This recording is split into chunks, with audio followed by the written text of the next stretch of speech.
Oi, gente, tudo bom? Hoje a gente vai fazer uma aula sobre arte rupestre. A gente vai conhecer um pouquinho sobre a origem, os rituais e a tradição que envolve esse tipo de arte. Então, prepara o seu caderno, faz suas anotações que a gente já vai começar. Bom, é, a arte rupestre ela é considerada uma importante forma de expressão e comunicação na arte e ela reflete as necessidades, as crenças e os desejos das pessoas. Além disso, é uma forma de manifestação artística que oferece recursos para a gente entender a história dessas pessoas, dos povos e das comunidades que viveram num período muito antigo, onde a gente não conseguia ter registros escritos. Então, esse tipo de arte, que é encontrada em rochas, em cavernas, é essencial para a gente entender também as formas de vivência dessa população. Além disso, a arte rupestre é um exemplo de que o ser humano, logo no princípio, apresentou a necessidade de se expressar e de se comunicar através da sua escrita própria e dos seus desenhos. A gente tem aqui duas pinturas rupestres. E eu queria que vocês observassem. Nessa imagem que tem as mãos, a gente tem, nessa primeira imagem, diferentes pigmentos de mãos. Na segunda, a gente já tem uma cor só de pigmento e algo que lembra os animais, né? Mais ou menos ali uma imagem. O que será que a gente pode pensar sobre o que é que essas pessoas queriam dizer com esse tipo de imagem, com esse tipo de representação? Marcar suas mãos na parede, representar animais. O que será que elas queriam dizer com isso? E a gente também pode pensar outra coisa. Que tipo de material foi utilizado para marcar, para gravar essas figuras nas rochas, né, nas paredes das cavernas? Como será que eles conseguiam fazer isso? E a gente vai entender um pouquinho agora. Mas eu queria que você deixasse aqui nos comentários. O que você acha que eles usaram para pintar? Comenta aqui embaixo. Vamos continuar. Bom, essas pinturas rupestres, elas foram realizadas em diferentes tempos da história e com diferentes materiais, mas a gente não pode dizer de forma exata qual foi a época, qual foi o material, assim, certinho, exatamente, e menos ainda a gente pode dizer com exatidão o que é que realmente essas imagens significam, o que era que queriam comunicar. Na verdade, os autores queriam expressar algumas coisas e hoje a gente analisa e supõe, né, o que eles queriam dizer. Algumas pesquisas recentes apontam algumas hipóteses para o significado dessas pinturas. E uma dessas hipóteses afirma que o ser humano ele passou a registrar imagens da sua rotina, do seu cotidiano e de situações que realmente eram importantes para aquele grupo ou para aquele indivíduo, né, que era o responsável por deixar aquelas marcas, né, por registrar, né? Então, passou a registrar nessas imagens os seus pensamentos, as suas conquistas, mapas, limites, caminhos, dentre outras inúmeras coisas que a gente pode imaginar que poderiam ser registradas ali. Mas a gente não pode afirmar com exatidão que a intenção dessas pinturas era artística. Hoje, a gente vê isso como um registro histórico, como uma forma de entender o passado e também como um olhar artístico. Mas naquela época, a gente não sabe se a intenção era essa. Se a intenção era de criar uma obra de arte ou de simplesmente registrá-las, né? Registrar situações, registrar a sua vida.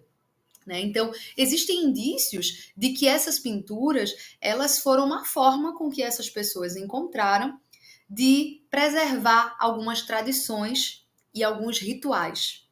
E a gente sabe que tradições são coisas que a gente passa de geração em geração. Então, quando a gente coloca as nossas tradições marcadas e registradas em um lugar onde a próxima geração vai ter acesso, a gente sabe que aquilo é uma coisa que vai se perpetuar. Bom, a gente tinha visto aquelas outras imagens de arte rupestre, elas não eram no Brasil, né? Uma delas era na Argentina, na América do Sul, e a outra num país da África, mas agora eu queria mostrar para vocês essas imagens que são de arte rupestre no Brasil. Isso mesmo, o Brasil tem vários sítios arqueológicos onde se encontram inúmeras pinturas e também fósseis. Isso mesmo, fósseis de animais extintos há muito, muito tempo. E essas imagens que vocês estão vendo aqui, essas duas primeiras, lá no cantinho, em cima e embaixo, elas são do Parque Nacional da Serra da Capivara e fica no Piauí, né? E essa do meio, na verdade, as três são da Serra da Capivara, no Piauí. E essa aqui do meio, que vocês estão vendo, marcadas numa pedra bem grande, ela é aqui na Paraíba, na Pedra do Ingá. Então, nosso estado, ele tem também uma grande área arqueológica, onde a gente tem pinturas rupestres e fósseis também no município de Souza. Tem muita coisa também de arte rupestre e de fósseis, muito bacana. Quem quiser pesquisar na internet, fica a dica, dá para achar muita coisa legal. Agora vamos seguir. Eu queria que vocês pensassem um pouquinho sobre essas imagens que a gente viu agora, né? O que será que essas pinturas elas registravam? Vamos dar uma olhadinha de novo? Olha aqui para essa imagem. O que será que elas estão registrando? O que será que elas comunicam? Que tipo de imagens são essas? Né? E aí uma outra pergunta que eu queria que vocês pensassem. Será que essas pinturas nas paredes das cavernas são importantes para a gente entender a vida das pessoas daquela época? Sim? Não? Por que você acha?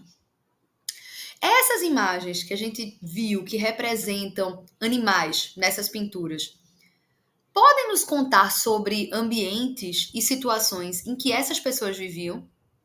Se a gente parar para analisar, o que será que essas imagens poderiam contar para a gente de como era aquela época? O que será que existia? Como eram as relações? Será que essas imagens conseguem transmitir essas informações para a gente? Bom, além disso, a gente tinha falado também que as pinturas, elas representavam os rituais. E não somente nesse período da pré-história, mas também quando a gente começa a conhecer outras formas de arte de outras partes do mundo. A arte ela sempre teve presente na história do ser humano.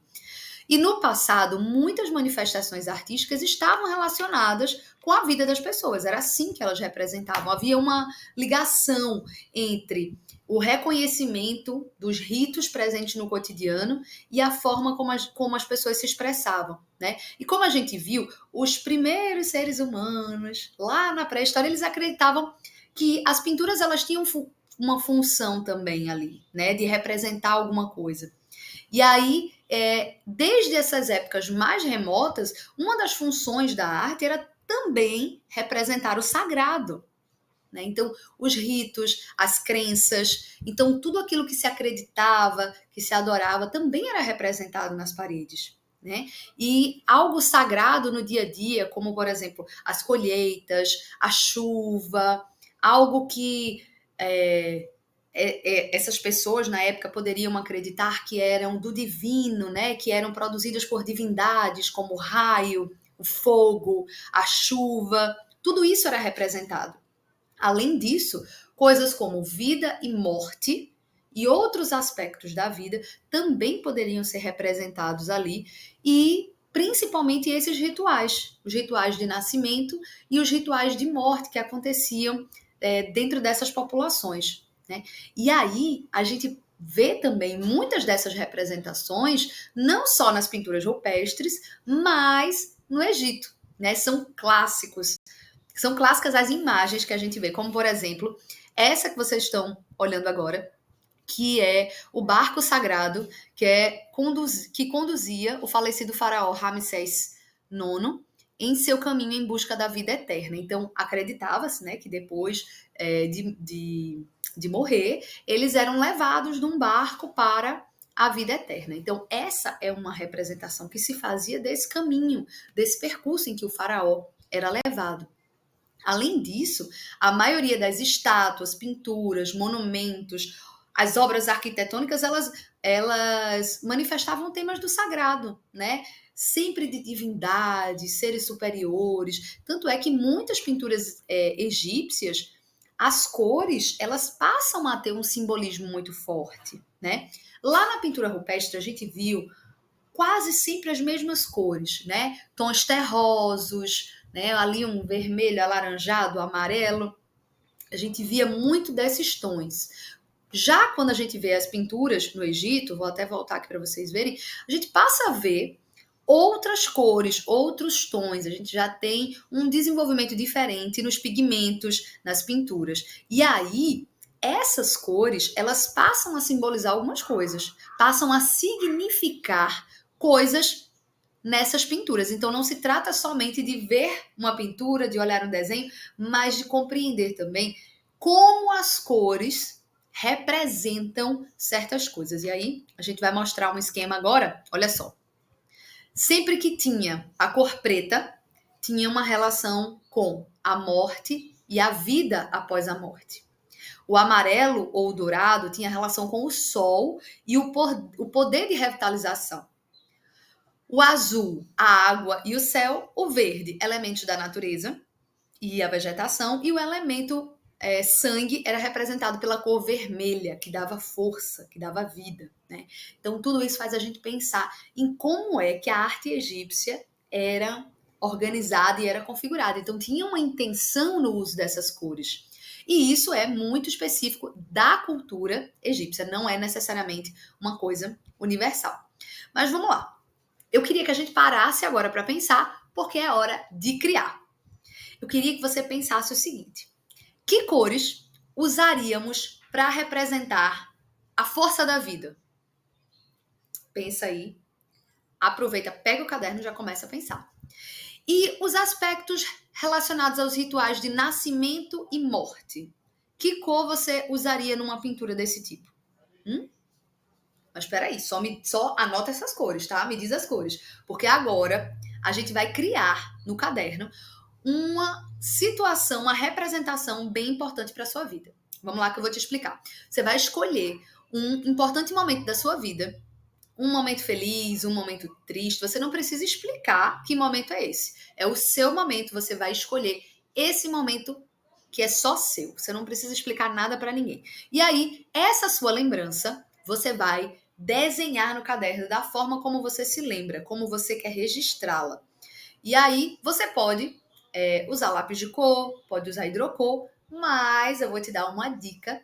Se você quiser fazer um registro pintando como se fazia antigamente, você pode usar carvão, borra de café, beterraba, açafrão, coloral ou até mesmo canela. Claro que isso tudo é opcional, é só se você quiser experimentar.